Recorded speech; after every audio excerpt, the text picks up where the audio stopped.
Hello दोस्तों, स्वागत है आपका स्टडी आईक्यू में। और मैं अभिनव राज आपके लिए एक बेहद खास सा नोटिफिकेशन लेकर आ गया हूं और ये है एसबीआई सीबीओ एग्जाम 2021 के रिगार्डिंग पूरी की पूरी जो इन्फॉर्मेशन चाहिए होगी इस एग्जाम के रिगार्डिंग। फॉर्म कैसे भरना है, किस टाइम में भरना है, क्या कुछ फॉर्म भरने के समय ज़रूरत पड़ने वाला है, सिलेबस क्या है, परीक्षा कब होने हैं, हर एक माइन्यूट डिटेल्स को हम डिटेल में समझेंगे। लेकिन उससे पहले मैं आपको ले चलता हूं स्टडी आईक्यू के वेबसाइट पर, जहां पर कि आप देख सकते हैं कि एसबीआई सीबीओ एग्जाम 2021 के लिए हमारी स्मार्ट कोर्स लॉन्च हो चुकी है और इसमें अभी हैवी डिस्काउंट्स भी हैं। इस कोर्स में मोर देन 300 वीडियोज़ हैं, क्विजेज हैं, लेक्चर के नोट्स हैं और यहाँ पर डेमो वीडियो आप देख सकते हैं। पूरी के पूरी कोर्स की कंटेंट यहाँ दी गई है और यहाँ पर फ्रीक्वेंटली आस्क्ड क्वेश्चंस की सेक्शन है, जहाँ पर आपको कोई भी अगर समस्या उत्पन्न होती है तो यहाँ पर उनके जवाब मिल जाएंगे। अपार्ट फ्रॉम दिस, यहाँ पर आप सेंड मैसेज का एक ऑप्शन देखते हैं। ये जब क्लिक करें तो एक डायलॉग बॉक्स खुल जाएगा। यहाँ पर आप अपने नाम, फ़ोन नंबर और मैसेज को सबमिट कर सकते हैं और आपको फिर जवाब दिया जाएगा। तो ये तो हो गई कोर्स के रिगार्डिंग बात, कोर्स लॉन्च के रिगार्डिंग। अब हम आ जाते हैं ओरिजिनल नोटिफिकेशन पर, जो कि आपके स्क्रीन पर नजर आ रहा है और यहां पर लिखा हुआ है recruitment of circle based officers CBO. तो ये एडवर्टाइजमेंट है और जो ऑनलाइन रजिस्ट्रेशन है एप्लीकेशन फॉर्म की और फी पेमेंट करने की डेट वो है 9/12/2021, यानी कि 9 दिसंबर 2021 से लेके 29 दिसंबर 2021। यानी कि जितना जल्दी हो सके अगर आप इस फॉर्म को भरना चाहते हैं तो उतना जल्दी भर लें। जो कॉल लेटर डाउनलोड करना होगा ऑनलाइन टेस्ट के लिए वो आएगा 12 जनवरी 2022 ऑनवर्ड, यानी ये उम्मीद की जा रही है, टेंटेटिव डेट है। और ऑनलाइन टेस्ट जो है वो जनवरी 2022 में टेंटेटिवली हो जाने हैं। Applications are invited from eligible Indian citizens for appointment as officers in SBI. अब यहाँ पर देख लीजिए, यहाँ ध्यानपूर्वक आपको देख लेना है कि यहीं पर बता दिया गया है कि इंडियन सिटीजन भारतीय नागरिक के लिए है। The selected candidate shall be posted in applied circles या स्टेट ओनली। इस बात पर फोकस किया गया है। चलिए पूरी की पूरी बात समझ आ जाएगी। मैं जरा सा जूम कर लेता हूं ताकि आपको देखने में सहूलियत हो, और नहीं तो फिर आपको लगेगा कि कुछ नज़र नहीं आ रहा है ना। तो जो एलिजिबल कैंडिडेट्स हैं, जो एस्पायर कर रहे हैं कि उनको एसबीआई यानी स्टेट बैंक ऑफ इंडिया में ज्वाइन करना है, यहाँ पर उनको रजिस्टर करना होगा ऑनलाइन मोड में। और यहाँ पर पहले एडवर्टाइजमेंट को अच्छे से देख लें, प्रोसेस को समझ लें, सब कुछ ठीक है। तो यहाँ पर ऑनलाइन रिटेन एग्जाम होना है, फिर एक स्क्रीनिंग टेस्ट होना है और फिर एक कह लें कि इंटरव्यू का फेज है। तो कहना उचित ये होगा कि एलिजिबल कैंडिडेट्स जो है उनको रजिस्टर करना होगा online for recruitment process which will be held in phases online written exam, screening and interview. जो कैंडिडेट्स हैं वो वेबसाइट को विजिट करते रहेंगे, बैंक के वेबसाइट को, ताकि अगर कुछ नया अपडेट आता है तो आप तक पहुंचाया जा सके।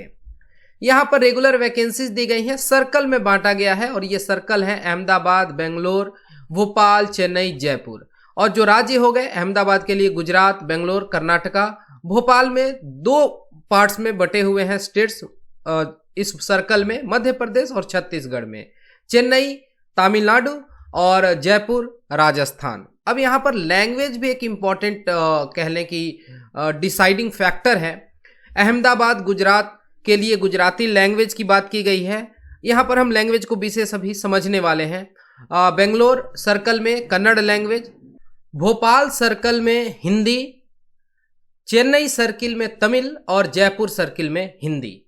अब इस तरीके से सीटों का बंटवारा किया गया है। मोटे तौर पर अगर बता दूं तो अहमदाबाद सर्कल में टोटल 300 सीट्स, भोपाल सर्किल में मध्य प्रदेश के लिए 150 और छत्तीसगढ़ के लिए 50, चेन्नई सर्किल में 250 सीट, जयपुर सर्कल में 100। तो इस तरीके से ओवरऑल हो जा रहे हैं 1100 यानी 1100 सीट। अब यहाँ पर अलग अलग कैटेगरी में बटे हुए हैं और कुछ यहाँ बैकलॉग वैकेंसीज की भी बात की गई है। इनकी टोटल संख्या है 126 यानी 126। यहाँ पर एब्रीविएशंस दिए गए हैं अगर किसी भी तरीके की कंफ्यूजन होती है तो। और ये जो वैकेंसीज हैं ये प्रोविजनल है और ये डिपेंड करता है बैंक के एक्चुअल रिक्वायरमेंट के हिसाब से, मतलब ये मिनिमम सीट्स हैं मान के चलिए। ये सब लिखने का एक तरीका है। जो कैंडिडेट्स हैं उनको अप्लाई करना है for the vacancy of one state only. ध्यान देंगे, एक ही राज्य में आपको अप्लाई करना है और वहां की लैंग्वेज आनी चाहिए। A candidate applying against vacancy of one state will not be eligible to apply against vacancy of any other state. तो बहुत ध्यान से आप इसको सोच विचार के डालेंगे और वहां पर आपको जॉब करना होगा। ये भी आप समझ रहे हैं तो वो जगह आपको सूट करे, उस जगह की आपको लैंग्वेज आनी चाहिए, सारे कंडीशंस को आप फुलफिल कर रहे हैं तो काफी मैच्योरली सोच के बचकाने तरीके से नई फॉर्म को भरना है। Selected candidates will be posted in the circle या स्टेट अगेंस्ट हुज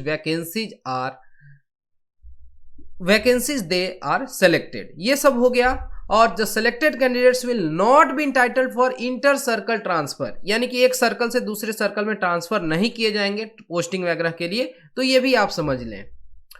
और यहां पर ये सब कुछ आ गया। लैंग्वेज जो है इंपॉर्टेंट है। यहां पर कहा गया है कि candidates applying for vacancies of a particular state should be proficient, यानी कि एकदम आपको बढ़िया से पढ़ने आना चाहिए, लिखने आना चाहिए और समझ आनी चाहिए जो स्पेसिफाइड ऑप्ट लैंग्वेज है, लोकल लैंग्वेज जो है वहां की, उस राज्य की जहां पर आप फॉर्म को फिल कर रहे हैं और जहां पर आपको नौकरी करनी है। जो टेस्ट होगा नॉलेज का of specified opted local language of the applied state will be conducted as part of selection process. तो यहां पर बहुत ध्यान पूर्वक, ये मैं बार बार कह रहा हूं, नहीं को क्या होता है कि लोग देखते हैं कि अच्छा उस स्टेट में कंपटीशन कम रहा होगा, मैं वहां से भर देता हूं और फिर वहां की लैंग्वेज आती नहीं है तो सब कुछ बर्बाद हो जाता है। Candidates working with subsidiaries of scheduled commercial banks will not be eligible to apply. ये बहुत इंपॉर्टेंट है, ध्यान दे लीजिएगा। Candidates working in SBI in clerical या supervisory cadre will not be eligible to apply. और candidates who have resigned from officer grade in SBI वो भी अप्लाई नहीं कर सकते हैं। कुछ यहाँ पर कंडीशंस हो गए। यहाँ पर जो रिजर्वेशंस की बात की गई है persons with benchmark disability category में, ये हॉरिजेंटल रिजर्वेशन है, यानी हर एक कैटेगरी में जैसे बांटा गया है। और OBC non creamy layer certificate वगैरह की बात जो कि आम तौर पर जो आप समझते हैं और यहाँ पर इन चीजों को बार बार एक्सप्लेन करने का कोई मतलब है नहीं। अब चलते हैं आगे। यहां पर बता दिया गया है कि जो ईडब्ल्यूएस का कंडीशन है वो फाइनेंशियल ईयर के हिसाब से होना चाहिए। इनको आप अच्छे से देख लेंगे। एलिजिबिलिटी क्राइटेरिया में एक है एसेंशियल एकेडमिक क्वालिफिकेशन, यानी कि आपके पास स्नातक यानी ग्रेजुएशन की डिग्री होनी चाहिए, किसी भी सब्जेक्ट में हो, किसी भी डिसिप्लिन में हो, एक रिकॉग्नाइज्ड यूनिवर्सिटी से हो या इक्विवेलेंट क्वालिफिकेशन हो जो कि सेंट्रल गवर्नमेंट के द्वारा मान्यता प्राप्त यूनिवर्सिटी है।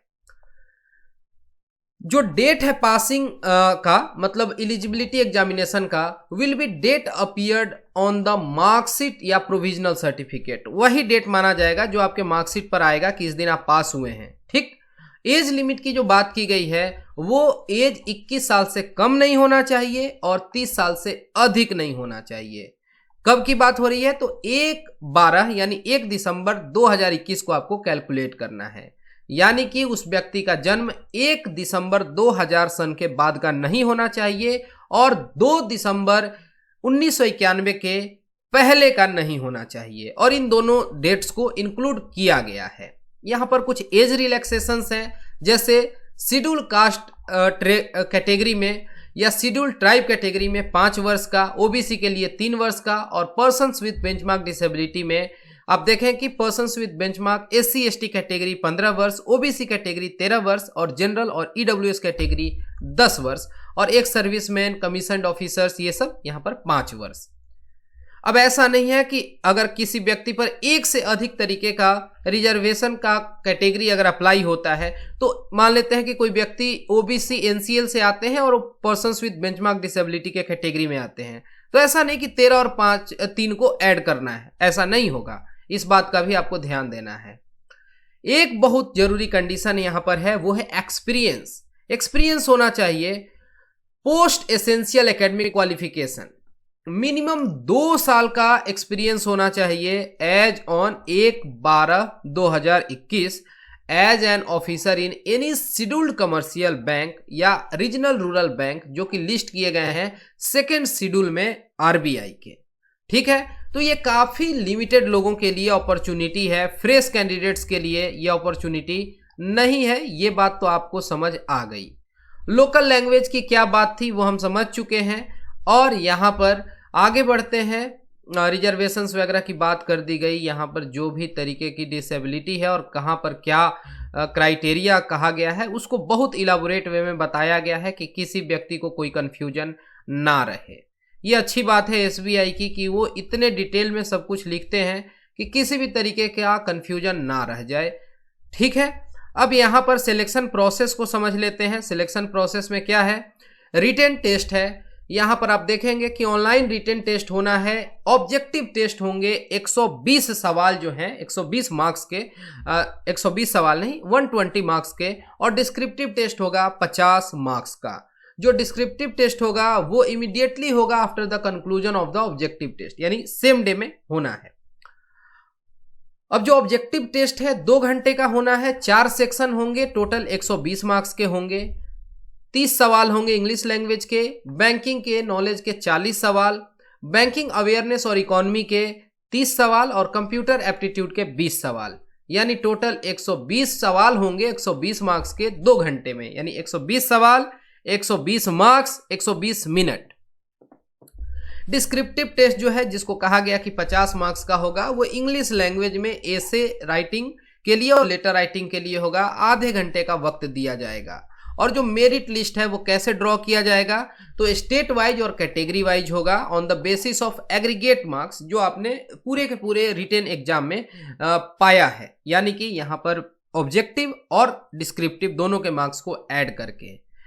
यहाँ पर कोई पेनाल्टी नहीं है for wrong answers marked in objective test. ये बात बहुत रिमार्केबल है, ये जनरली बैंक्स के एग्जाम्स में नहीं देखने को मिलता है।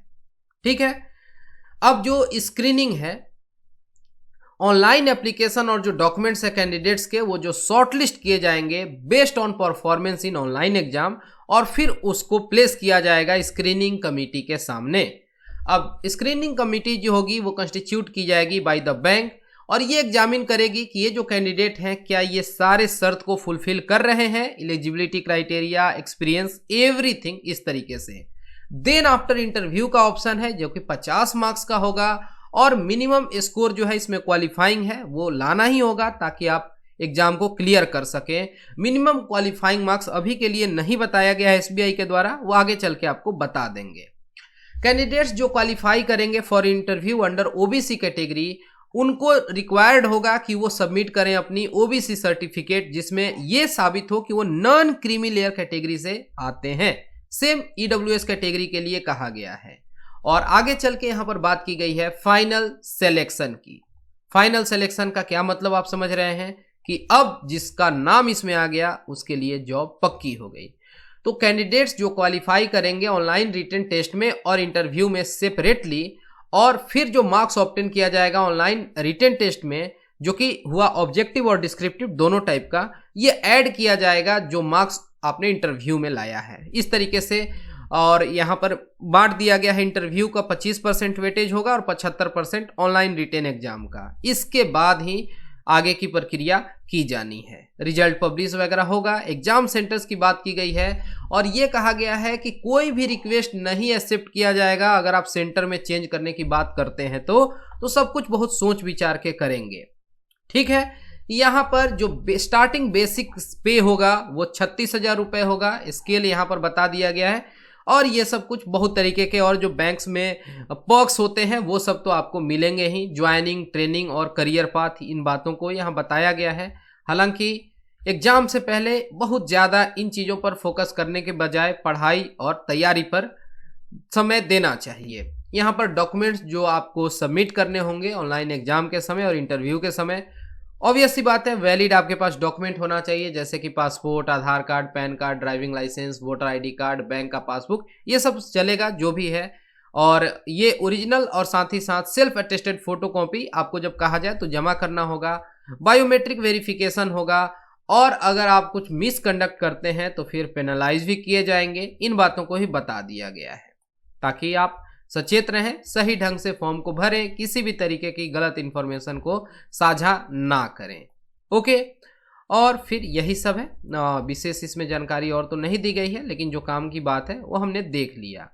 अब यहाँ पर आगे बता दिया गया है कि किस तरीके से फोटोग्राफ और सिग्नेचर डालने हैं। तो जो सिग्नेचर है वो व्हाइट पेपर पर होना चाहिए, ब्लैक इंक से होना चाहिए, कैपिटल में नहीं लिखेंगे, प्रॉपर साइन करेंगे, 10 से 20 KB का होना चाहिए, 140x60 पिक्सल प्रेफर किया जाएगा, 20 KB तक का होना चाहिए, इंश्योर करेंगे साइज इसका, और कैपिटल में नहीं होना चाहिए। फोटोग्राफ की साइज 4.5 सेंटीमीटर गुने 3.5 सेंटीमीटर, 20 से 50 KB यानी 200 से 200 गुने 230 पिक्सल प्रेफर किया जाएगा। डॉक्यूमेंट्स जो है यहाँ पे PDF फॉर्मेट में अपलोड करने होंगे, और A4 साइज में बहुत सारे ऐप्स आते हैं, उनका आप मदद ले सकते हैं। 500 KB से ज़्यादा एक्सीड नहीं करना चाहिए डॉक्यूमेंट्स वगैरह, और इंश्योर करें कि जो डॉक्यूमेंट्स आपने अपलोड किया है वो क्लियर है। जैसे स्कैनर ऐप्स वगैरह एंड्रॉयड प्ले स्टोर में होते हैं, उनका आप मदद ले सकते हैं। ठीक है, अब ये सारी बातें हो गई, इन बातों का आप ध्यान रखेंगे अच्छे से, जो गाइडलाइंस है उनको फॉलो करेंगे, फॉर्म को सही ढंग से भरेंगे। और यहाँ पर सूची दी गई है यानी लिस्ट दी गई है सेंटर्स की, ये आप देख लेंगे किस स्टेट में कहाँ कहाँ सेंटर है, कौन आपसे नज़दीक सेंटर पड़ेगा। टेंटेटिव लिस्ट है ये, कहने का मतलब है कि अभी के लिए SBI के तरफ से यही लिस्ट दिया गया है, और इसी को आप फाइनल मान के अपना काम करेंगे।